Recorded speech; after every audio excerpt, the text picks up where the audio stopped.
C'est une grande école qui a été créée en 1945 par le général de Gaulle. L'ENA a formé près de 7000 hauts fonctionnaires en France en l'espace de 75 ans. Parmi ses anciens élèves, on peut citer François Hollande, Valéry Giscard d'Estaing, Valérie Pécresse, Michel Rocard ou encore Emmanuel Macron. Mais aujourd'hui, certaines voix réclament une refonte de cette institution française. Notre invité ce soir, Patrick Gérard, directeur de l'ENA, École nationale d'administration. Vous êtes le directeur de cette école depuis 2017. Merci d'être avec nous. Bonsoir. Alors, tout d'abord, l'ENA forme les hauts fonctionnaires. C'est quoi exactement un haut fonctionnaire? Quelques exemples à nous donner dans l'organigramme français. Un sous-préfet, un diplomate, un juge d'un tribunal administratif, d'une chambre régionale des comptes, un administrateur du ministère de l'Éducation nationale ou du ministère des Armées. C'est ça un haut fonctionnaire. J'ai cité beaucoup de politiques, mais finalement, je crois qu'il y a assez peu d'hommes politiques. Il y en a très peu. Il y a quelques-uns parmi ceux-là, moins de 3%, qui, au cours de leur vie, deviennent politiques.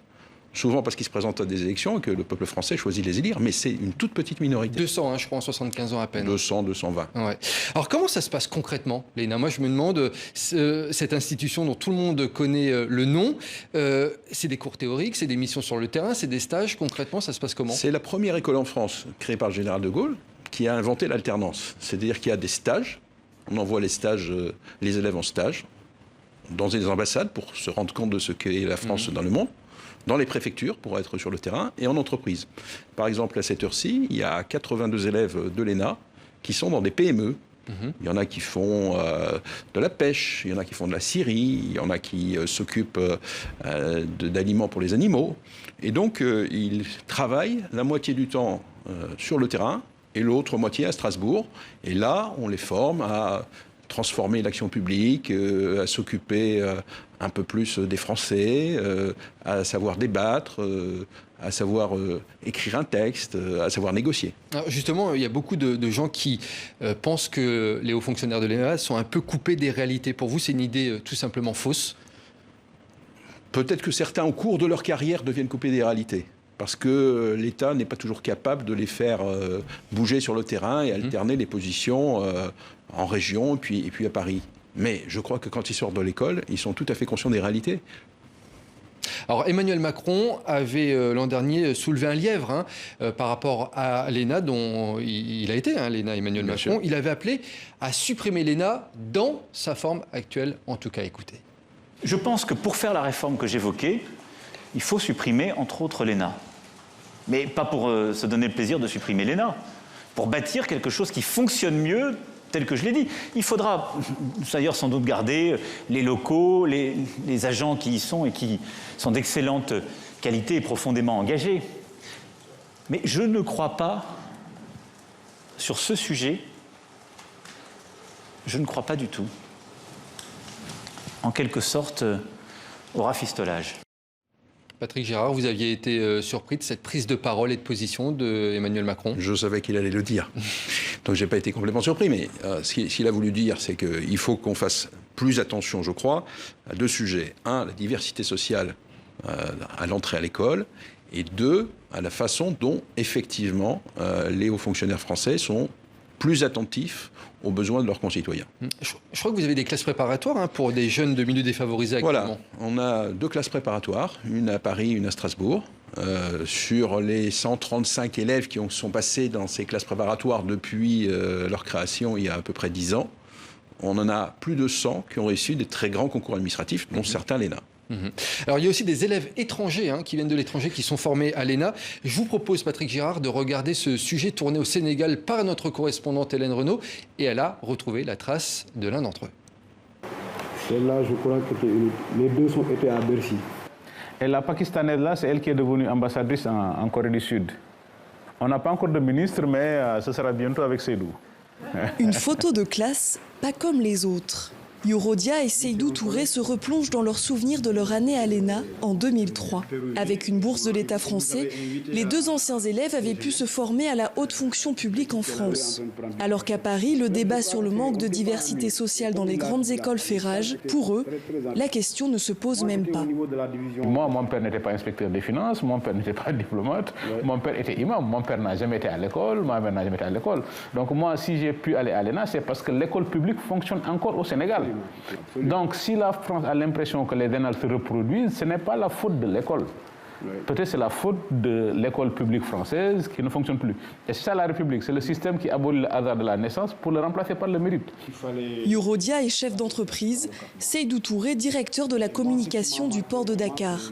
Des élites qui revendiquent leur rang. Nous assumons sans complexe notre posture d'élite. On l'assume fièrement parce que c'est quoi une élite? Ça nous permet de réfléchir et de montrer les voies que nous estimons être les meilleures pour nos pays. Direction ce grand hôtel de Dakar pour une rencontre entre les anciens élèves de l'ENA et le ministre sénégalais de l'économie. Menu du jour, le plan de relance du gouvernement face à la crise sanitaire. La DENA se positionne comme un think tank qui réfléchit sur les questions qui intéressent le pays. Ils sont importants, ils sont dans toutes les administrations, que ce soit dans mon ministère, au niveau des finances, un peu partout. Donc c'est toujours important que les sectoriels, les ministères transversaux puissent donc échanger et partager les différentes politiques publiques et recueillir leurs contributions également. Des parcours rares néanmoins. Depuis la création de l'ENA en 1945, seule une quarantaine de Sénégalais ont été formés en France. Pour y pallier, le Sénégal a créé sa propre école d'administration sous le modèle français. Patrick Gérard, je vous voyais sourire pendant ce reportage. Vous inspirez des écoles à l'étranger? Bien sûr, il y a beaucoup d'écoles au Liban, en Algérie, en Tunisie, au Vietnam, qui se sont créées sur le modèle de l'ENA. Ça veut dire quand même quelque chose, ça veut dire que dans le monde, l'ENA c'est quelque chose qui compte. C'est une école de référence. Pourquoi? Parce que beaucoup pensent que dans cette école, on forme des fonctionnaires compétents, intègres et avec un vrai souci du service public. Et donc on est un modèle. Et les Français ne se rendent pas toujours compte que l'ENA, c'est une marque de la France dans le monde. Marque de la France, oui.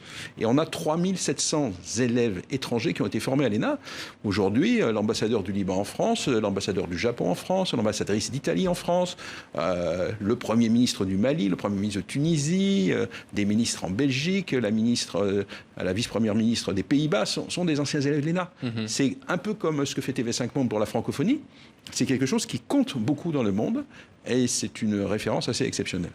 Concrètement, si demain je veux intégrer l'ENA, je peux. Est-ce qu'il y a une limite d'âge? Est-ce que je dois avoir certains diplômes? Il y a un concours? Comment je fais vous, Nicolas Georges, apparemment, vous avez eu plus de 8 années d'expérience professionnelle, donc vous pouvez passer le concours qui est réservé aux personnes du secteur privé.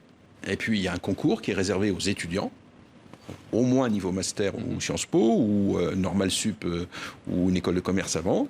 Il y a un concours réservé aux fonctionnaires, et puis on a un concours réservé aux docteurs d'université. Autrement dit, il y a 4 moyens d'entrer à l'ENA. Quel pourcentage pour y rentrer de réussite? Il y a environ chaque année 1700 à 1800 candidats pour 80 postes. Ah oui. Donc c'est extrêmement difficile. Et quel conseil vous pourriez donner justement à un élève qui aimerait faire l'ENA? Je lui conseillerais de s'intéresser à la chose publique et de se poser quand même la question, est-ce qu'il a vraiment envie de servir le pays? Est-ce qu'il aime la France? Est-ce qu'il a envie de servir ses concitoyens? Et si c'est oui, je lui dirais qu'il faut travailler beaucoup et qu'il a une chance d'y arriver. Je voulais vous poser une question également par rapport à l'actualité importante qu'il y a actuellement en France. Est-ce que vous vous servez par exemple de la crise des Gilets jaunes, de la question des attentats ou de la crise du Covid dans vos cours, dans ce que vous mettez en place? Est-ce que ce sont des supports de formation, ces éléments de l'actualité? Bien sûr, on a des formations par exemple à la gestion des crises. Aussi bien des crises de type terroriste que des crises de type inondation. Sur le Covid, lorsque il y a eu le confinement du mois de mars, 60 de nos élèves sont partis dans les structures, par exemple au ministère des Affaires étrangères, pour rapatrier les 300 000 Français qui ont été rapatriés. Ils sont partis dans les cellules de crise du ministère de la Santé, ou des agences régionales de santé, ou dans les cellules de crise des préfectures, quelquefois même dans les cellules de restaurants du cœur. Et donc, à chaque fois qu'il y a une crise, on réfléchit après à ce qui s'est passé et on en tire les conséquences pour se préparer, évidemment, à d'autres crises. Parce que nos élèves, ils vont être dans la fonction publique très longtemps et ils auront à vivre beaucoup de crises pendant cette période. Comment vous jugez d'une manière globale les prises de parole d'Emmanuel Macron ou même anciennement d'Édouard Philippe, qui a aussi fait l'ENA, qui sont des anciens élèves donc, de l'École nationale d'administration? Est-ce que vous regardez ça un peu plus attentivement ou pas? Non, je pense qu'ils sont anciens élèves de l'ENA, on en est fiers. On est fiers d'avoir des anciens présidents de la République, un président de la République, des premiers ministres, etc., bien sûr.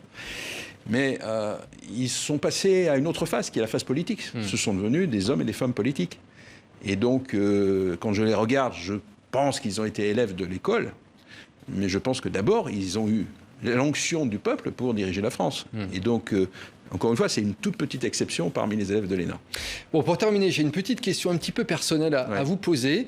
Ça ne doit pas être tellement évident quand même sur vos épaules à gérer des dizaines d'élèves qui s'apprêtent à embrasser des grandes carrières. Il faut avoir les épaules solides. Quelle est votre recette à vous, Patrick Gérard?